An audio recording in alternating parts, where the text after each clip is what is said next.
Hi, Ben here at Numbergroup, here to go over our new conferencing feature. This is powered by Jitsi. Now, as you can see, it's a fairly simple basic layout. In the middle here, we have the ability to start a new meeting. The site will automatically create randomized strings in order to create a new meeting, but you can also enter one manually if you should want to do so. Before you start, there are options that are available in the top right hand corner. Here, the system will ask for permission to access your camera, your microphone, and also the default audio output. In the profile, you can select your display name, and also you can set your Gravatar email address. So if you have one, you can enter it in here,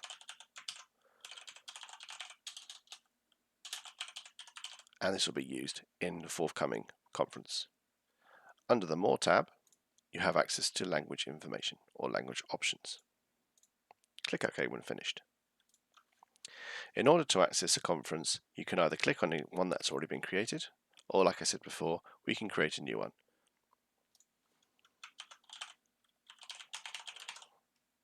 And click Go.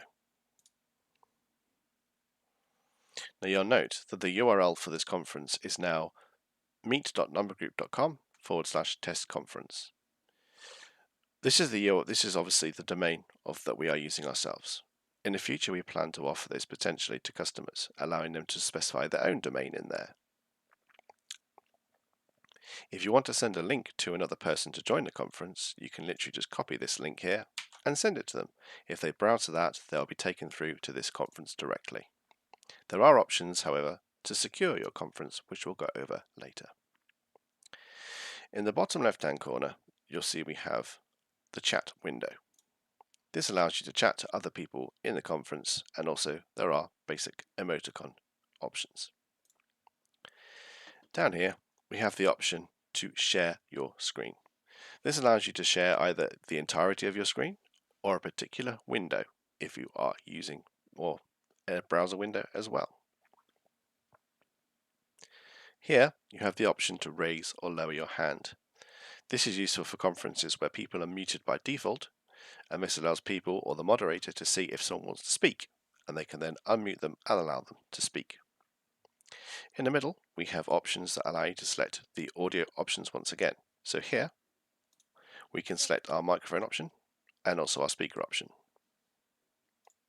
If you have a webcam installed, you can select the webcam from this drop-down list here and also enable and disable the camera feature. In the bottom right-hand corner, you have the option here to invite people to your conference. Click on this. It brings up a meeting link, as I mentioned before. You can just copy the link there. Alternatively, you can use the options here to send links automatically. So you can either use the copy meeting invitation, you can use your default email, or you can use Gmail, Outlook, or Yahoo. If you should want to do so, you can also embed this meeting on a website. You can click on this link here, and it will show you the embed code. You can then copy this and paste it to whatever site you want to. Down here, you also have the option for encryption or security. This allows you to add a password, which we would strongly recommend to stop unwanted people joining your conference. Click Add Password, type the password in, and click Add. Obviously, we would advise you to use a more secure password than password. End-to-end encryption is experimental, as it does say here, and it doesn't always work correctly. However, if you want to try this feature, please feel free to do so. Finally, in the bottom right-hand corner, we have access to the More actions. This allows you to set various options with regarding to the conference on your side. You can manage the call quality, so this is the quality of which the video is transmitted. You also have the ability to view full screen, start a live stream, which is streamed directly from YouTube, record the conference, share a YouTube video, which is done via a link. You can blur the background based on the video image sent from your webcam. Settings basically gives you access to the settings we saw earlier, but I'll show you them again. There are a few more options for moderators, which are located in the More tab. So you can basically let that everyone starts muted, everyone is hidden, and everyone follows you.